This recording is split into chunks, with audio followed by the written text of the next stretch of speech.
Berikutnya adalah kita membuat agregat plan untuk Retomato dengan menggunakan Excel. Kita pertama menentukan desain variabel, kemudian kita juga memiliki demand forecast untuk Retomato untuk bulan Januari hingga bulan Juni.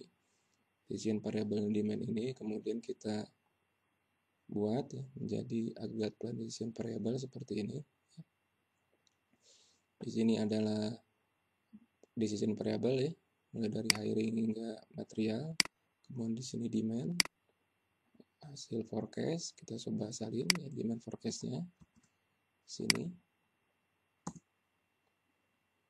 Kemudian di sini adalah jumlah tenaga kerja sebelumnya yang kita miliki saat ini ya. Kita simpan di periode 0, kemudian kita juga memiliki inventory dari periode sebelumnya ya. Kita simpan juga di periode 0. Selanjutnya kita adalah menentukan constraint. Tentukan constraint. Pertama adalah force constraint ya.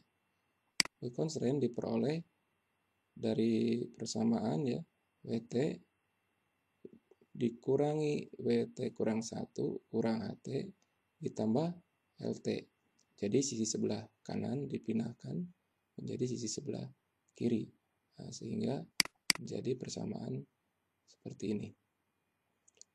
Kemudian berikutnya capacity constraint. Capacity constraint ya kita peroleh dari persamaan ini. Dari persamaan ini ya. Capacity constraint kita peroleh dari persamaan ini. Ya. Yaitu 40 kali WT ya ditambah OT bagi 4 dikurang PT ya. Jadi kita buat sisi yang sebelah kiri yang dipindahkan ke sisi sebelah kanan. Nah, sehingga persamaan menjadi lebih besar sama dengan 0. Nah, seperti ini formulanya. Berikutnya constraint untuk inventory. Inventory balance constraint. Inventory balance constraint kita peroleh dari persamaan ini ya. Yaitu inventory periode sebelumnya atau inventory periode 0 ya. Kemudian productionnya ya. Production PT atau kalau di sini adalah material ya. Material jumlah material yang diproduksi sendiri ya. Kemudian yang berikutnya adalah CT yaitu jumlah yang material, jumlah unit yang di subkontrakan ya. Dikurangi, nah ini sekarang sisi sebelah kanan yang dipindah ke sisi sebelah kiri sehingga membuat persamaan 0. Nah, sehingga dikurangi DT demand ya, dikurangi demand, dikurangi jumlah subkontrak ya periode sebelumnya. Jadi stock out, saya ulangi, dikurangi stock out periode sebelumnya. Jadi S ini adalah stock out ya. Jadi stock out dalam persamaan ini ya dipenuhi dengan menggunakan backlog, yaitu dipenuhi melalui periode produksi ataupun misalnya hasil dari periode berikutnya. Karena stock out juga bisa di treatment ya sebagai lost sales ya. Nah, tapi dalam kasus ini ya kita buat stock out itu di treatment menjadi backlog. Jadi backlog itu dipenuhi oleh produksi pada periode berikutnya.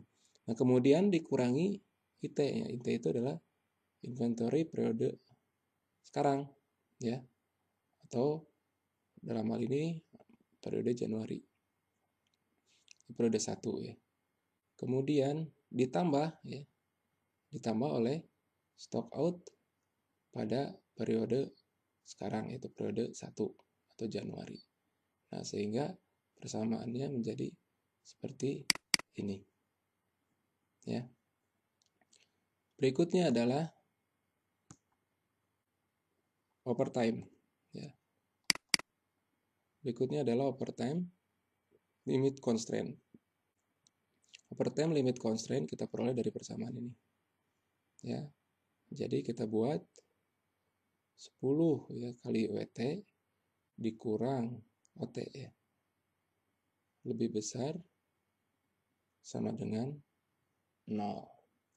Nah, terkait lebih besar, lebih kecil, atau sama dengan constraint itu kemudian akan kita buat nanti di dalam parameter di solver ya. Kita lihat berikutnya. Berikutnya adalah aggregate plan cost ya. Aggregate plan cost. Di sini kita menghitung ya, biaya-biaya apa ya yang akan kita perhitungkan ya. Akan kita perhitungkan yang kemudian karena kita di sini menggunakan biaya, maka biaya tersebut akan kita minimasi ya, sehingga akan memperoleh profit yang maksimal. Ya. Nah, biaya-biaya itu di sini ada regular time labor cost, overtime labor cost ya, cost of hiring and layoff, cost of inventory and stock out, kemudian cost of materials and subcontracting. Kemudian nanti kita totalkan kan, ya. Yang ini yang kemudian kita akan minimasi dengan menggunakan Excel ya. Kita mulai di sini regular time labor cost ya. Ini kan regular time labor cost ini saya ulangi ya, kita mulai di sini dari hiring ya. Hiring ini diperoleh dari jumlah yang di-hire kan dikalikan dengan biaya untuk melakukan hiring and training ya. Kemudian sudah itu kita salin ya hingga periode 6, kemudian layoff sama ya, jumlah yang di layoff pada periode tersebut dikalikan dengan biaya untuk layoff. Berikutnya adalah regular time cost ya. Regular time cost itu adalah banyaknya regular time worker kan ya, dikalikan dengan regular time cost per hour kan. Nah, karena kita ini menghitung periodenya bulan ya, kita kalikan dengan 8 jam per hari kali 20 hari kerja. Ya. Berikutnya adalah overtime. Ya, overtime adalah jumlah overtime ya dikalikan dengan overtime cost ya, per hour. Kemudian inventory, jumlah inventory ya dikalikan dengan ongkos inventory holding cost per unit per month ya. Kemudian stock out, jumlah stock out ya dikalikan dengan marginal cost of stock out per unit ya per month. Kemudian jumlah ya subkontrak ya dikalikan dengan marginal subcontracting cost ya per unit. Kemudian yang terakhir adalah material ya, jumlah material atau jumlah produksi ya yang dikalikan dengan material cost per unit ya. Nah, kita salin semua ya untuk periode 2 sampai periode 6. Terakhir ya, berikutnya ya, belum terakhir ya. Berikutnya kita hitung total cost ya. Total cost ya, sebagaimana persamaan yang tadi ya, yang sebelah sini. Nah, ini adalah jumlah dari semua biaya-biaya tadi. Nah, sehingga kita bisa menggunakan fungsi sum ya, sum. Nah, sum dari semua biaya yang ada yang akan kita hitung. Nah, berikutnya adalah kita jalankan solvernya ya. Kita jalankan solvernya. Ini adalah parameter solver ya. Kita buat ya di sini. Kita jalankan solvernya dari menu data, kemudian pilih solver. Nah, di sini ya, set objektif, objektifnya kita taruh di sel C22 ya. Ya, C22 objektifnya simpan di sini.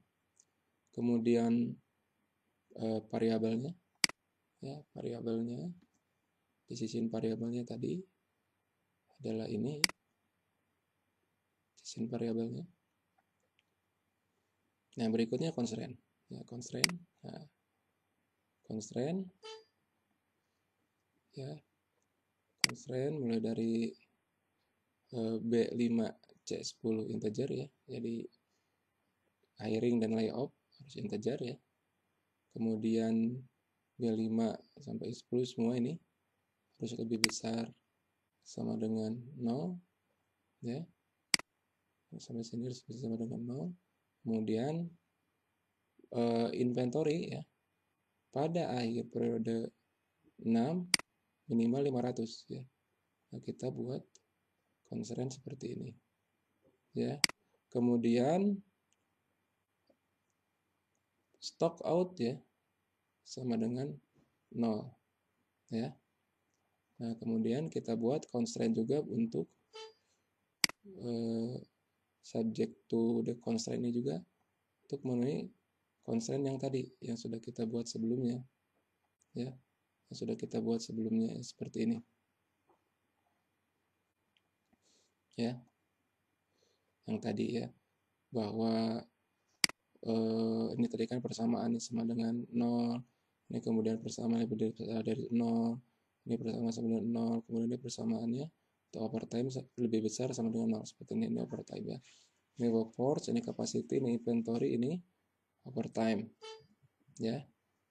Baik, sudah semua kita isi parameter solvernya, kita tentukan, kita akan melakukan minimasi ya. Kemudian kita pilih simplex linear programming. Setelah itu kita jalankan. Kita lihat hasilnya ya. Hasilnya adalah 428.660. Ini adalah total cost ya yang sudah diminimasi. Sini kita melihat misalnya dari hasil minimasi tersebut untuk layout pada periode 1 ya, kita melayout 16 pegawai ya, sehingga jumlah pegawai kita menjadi 64 dari awalnya 80. Kemudian kita memiliki inventory 1960 ya pada periode pertama. Kemudian jumlah material yang diproduksi in-house production adalah 2560. Dan terakhir ini ya, sebagaimana yang kita buat di constraint-nya di solver, bahwa kita menginginkan bahwa inventory pada akhir periode 6 ada 500. Nah, ini terpenuhi ya di sini. Baik, itu terkait membuat aggregate plan dengan menggunakan Excel.